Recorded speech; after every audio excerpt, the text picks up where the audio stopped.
After years of negotiations, will a surprise threat from President Donald Trump kill the Commanders' RFK Stadium deal? Today, D.C. Mayor Muriel Bowser faced that question from our chief investigative reporter RFK after the president warned he would block the Commanders' new D.C. stadium if the team didn't go back to its old name, which was changed over allegations that they were racist. Flack is here with more on what the mayor had to say. Flack, for years, the mayor said that she wouldn't support the team's return to D.C. under that old name. Yeah, but things are a little bit different now, Simone. That was a different time under a different owner and without a stadium agreement in hand. When I asked the mayor whether she believed the president would follow through on his threat, Mayor Bowser sidestepped the question. 24 hours after President Donald Trump threatened to block D.C.'s agreement for a new 65,000-seat dome stadium on the RFK site if the Washington Commanders didn't return to its former name, D.C. Mayor Muriel Bowser would not say how realistic she thought the threat was. My reporting says he has 3 different ways he can kill the RFK deal.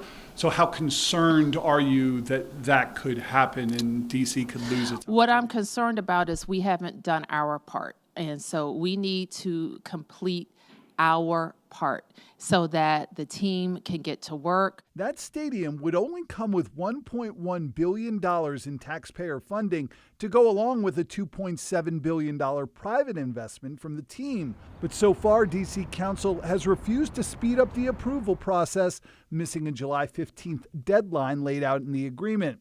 Monday, D.C. Council Chair Phil Mendelson did not respond to WUSA 9's specific question about whether the president's threat to kill the RFK deal over the name issue impacts the council's timeline. Writing in a statement, "I am focused on getting the best deal for district taxpayers and getting the deal across the finish line. I have heard from zero district residents complaining about the name change or saying this is an issue in connection with the stadium." For years, Mayor Bowser said she would not support the football team's return to the district under the old name, which many Native Americans found racist. So I asked the mayor about that possibility now. If they changed the name back for any reason, would that change your position on bringing the stadium back to DC? No, it wouldn't. It would not change. You heard me, Eric.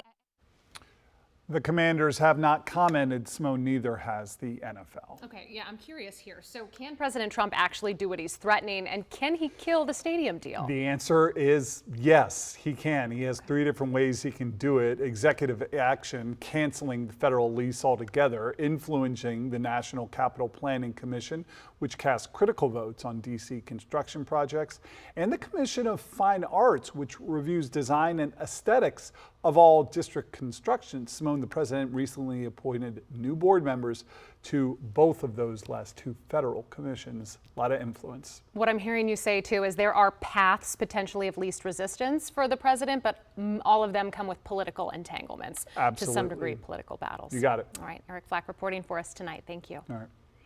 All right.